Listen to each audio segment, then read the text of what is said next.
Do you have lots of spare time now? If you're a teacher watching this, I suspect you don't. So I want to share with you the research on things that you probably already know as a teacher, that you're busy, you don't have time, and where the drain is on your day-to-day work. And for a long, long time, easily England, and what do people spend their time on, productive or unhelpful, and those kind of things. And I've summarized it in blogs, but I thought for this time round, let me just do a short video broadcast. So I've signed up for these alerts. I get these publications and I do read them. So this one's 131 pages. Now I'm not going to go through it all, and I'm planning just to be 10 short minutes. But there's an updated summarized version here, which is just 26 pages long. But I've pulled out some key stats. So if you can forgive me, let me just show you some key things about the English teaching profession. Let me get this nice and big.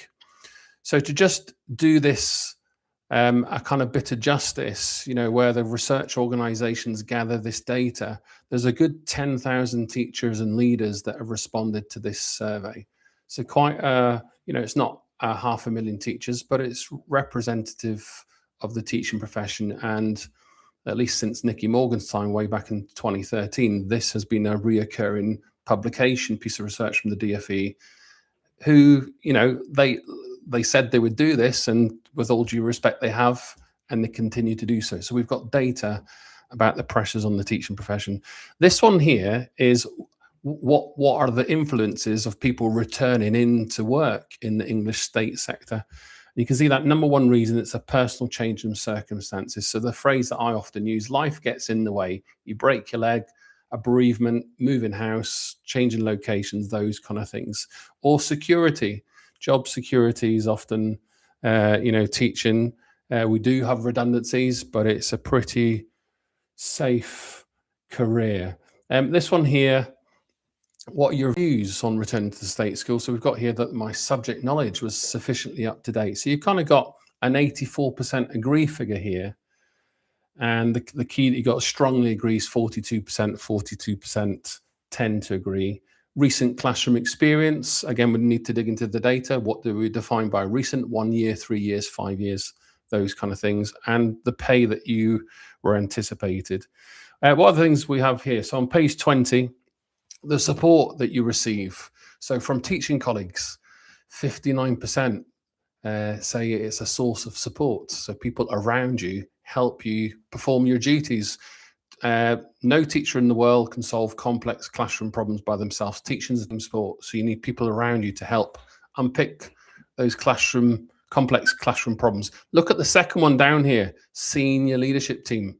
Now, I've been a senior leader. It's a hard job, and you try your best and you do what you can. But look at the difference here between source of support versus most helpful support. So teachers, the most helpful. Middle leadership here also gets a bit of a mixed response here, 17%. Okay, what have I else got for you? So this is the really big, thick, heavy PDF. I'm going to pop to page 23. Teacher workload. So yes, we know we're busy people, but what does the data say? Now, you won't like this, but the data suggests that teacher hours is slightly down. Okay, so in your comments, tell me, shoot me down, all those kind of things. So when I was a school leader, 80 plus hours, teachers working week during term time, approximately 50 or so. But let's look at it really carefully here. Full-time teachers, 2024, 51.2 hours during the working week, contracted for 32 and a half. Okay. And you can have nuance between primary, those kind of things, state school versus academy. There are differences. And also the type of grade you receive by Ofsted. I have got that data somewhere. I think it is working a good school, primary state school teacher, you're probably most likely to work the fewest hours across the entire profession. So there's an interesting stat. What else have we got here? The hours worked in the week. So you got a bit of a breakdown there. And then this one here, the leadership version. So, where is that kind of bell curve in the middle? 40% people, 50 to 60 hours a week. So that's the big PDF. Let me move over to the small one. So this one published a couple of years ago, but it's just had some amendments, and my email alert popped in my inbox. Thought, right, I'm going to have a little look, see what's changed. So if I just ping over to some key graphics, I'm going to flick to page 10 here. And what I've got that I can share with you is, where do teachers spend all their efforts? Teacher workload. No surprise, it's general admin. Okay, all the paperwork chasing, data collection, round robins, if you still do those. And 75% are saying it's still too much on top of the day job. Then here's the next one, behavior incidents, following up, following school systems, phone calls, all those kind of things. We've got about a 57% response here that's too much on top of the, well, that's the 2023 data I'm looking at. We've got here too much, 60%. So it's increasing. Behavior headaches are increasing year on year. Okay, general admin down by 1%. Next one here, data, Sims, Arbor, Bromcom, all those kind of headaches, 53%, down by 3%. Okay, and then we also have communication with parents, chat GPT, email complaints. Okay, so this one's gone up 35%, 47%, now 49%, up year on year. Planning lessons, chat GPT, the 5-minute lesson plan on a piece of paper, in your planner, or a giant PowerPoint, whatever your interpretation of a lesson plan, that is reducing 44%. Okay, which is good news. Okay, we're looking at an overtime approach to lesson planning, not always that one-off paper trail. Marking. It's always changing. It always needs to be done.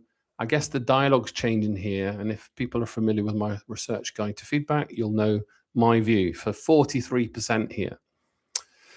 So those are the kind of big headaches: behavior, marking, data collection, dealing with parents, dealing behavior incidents, and then the general admin. I'm going to just pop to page 11. So school leaders, school college leaders, where are they focusing all their workload headaches? So changes to government policy, any policy ministers watching this, it has gone down to 52%. But yeah, as soon as those emails ping in or the goalposts change, suddenly all the policies have to be updated, all the statutory guidance, those kind of things. It's a big drain on leadership time. Then you've got the admin within the school, and these things are part of our day job, but you can see where a school leader, not often the strategy, culture, supporting staff, it's the admin associated. So those top three, admin to do with government policy, admin to do with the school, admin with external agencies, exam boards, safeguarding, those kind of things. Then the fourth biggest pressure, recruitment. Okay, find me a school, and there are one or two out there, but not many, who haven't got to find a new member of staff for one role. So, tiny schools, I shouldn't say you may get lucky, but large schools with large numbers of adults in the building, there's always going to be a vacancy somewhere. So that's constant to-do list. 54% say it's about, 29% say it's too much. So it has dropped by 1% from last year. Okay, but not too much. So again, I'm referencing here, these documents are published last year, but they're quoting data from academic year 2023, 24, those kind of things. Data analysis, performance management staff. So they're the kind of fewer headaches, or the lesser headache of everything that a school leader does. What else can I show you? So let's have another look. I'm going to pop over here to page 12. Flexible working. I remember when I was a father contemplating part-time requests, a new father, I should say, and contemplating working in a tough school, wanting to be a dad, maybe that kind of, couple of days in, couple of days out, whatever it might be. And the current perception of, man, part-time job, school leadership, I think it's changing slightly, but we're not there yet. But there's lots of data here about making a confident request to your employer. Schools should honor those requests and do what they can where possible. And obviously, it's a big offer for people. It's a kind of alluring aspect to have those kind of conditions and be flexible as an employer to get the right people in the door and make it work for yourself as well as for your employer. So lots of things to have a look at there. And then if I just pop over to this one, pupil behavior, current leader views on pupil behavior, we've got here, you've got data year on year, teachers and leaders here. So let me just unpick this chart here. I guess we're looking at here, how would you rate pupil behaviour? That's the question. And then you've got teachers here in 2024. So we're looking at 12% say it's good. Okay, and 45% overall. So factoring very good and good. And then if we look at the poor, I guess we're looking at the right-hand side of the scale. 20% say poor. It's got worse since 2023. And it's got even worse since 2022. So 14% to 18% to 20%. And often those perceptions are different to what school leaders say about their school. So when we look at the data here, 11%, 15%, 15%. So not miles off, but you can see there is quite a difference. But when you look at the good ratings, 45%, 49, 58, last 3 years for teachers. But look at the school leader here, 76%, 78, 85 who view it good or very good. Okay, compared to the acceptable differences. So some teachers believe behavior to a degree is acceptable, but it's, I guess, it's not quite very good or poor. Then the last one I want to share with you, and there's lots in here. There's teacher pay there and things like that. So it's a fascinating document if you want to get a state of the nation perspective, if you're a researcher or a teacher curious about what the deal is for you and how it compares nationally. Job satisfaction, okay?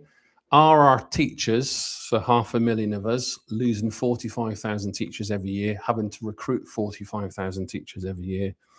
There's your enjoyment rating here. So all of the time, 18% of teachers happy all the time. It's decreasing year on year. Okay, let's look at the some of the time. It stayed the same. On occasion, 18% was 30%. So full enjoyment is decreasing. And satisfied with the job has also decreased 8% to 4%. So I could go on and share lots of things. I'll just do one more, and then I'll share the links in the video and the links to the blog where you can read a little bit more and have a play around if you're interested. We've got teacher well-being here. The one I want to just pop on is teacher stress. We know that teaching is reported as one of the biggest stresses in most industries. And there's lots of data to back that up. So let's think about teacher stress here. Stress at work. So we've got agree 86% 2022, and now up to 89%. The job doesn't leave enough time for my personal life, 65 up to 70%. It affects my mental health, 56 to 62, and negatively affects my physical health, 45 to 49. So these stats don't lie. The job is reportedly tougher on our teachers who do marvelous jobs in our classroom. So there's lots of things our government could do. There's lots of things we can do to help ourselves, but there's also lots of things our schools and colleges try to do against that system and those market forces. So I don't have all the solutions here in this video, but I just thought I'd just signpost here that the documents had a small tweak, been updated. And if you're not familiar with the working lives of teachers and leaders, this data is published every 2 or 3 years, little supplements updated with different bits of data. You might find this of interest. I hope it helps. I'll close the video now and I'll leave a link in to the video description where you can find a little bit more. Bye for now, and thanks for watching.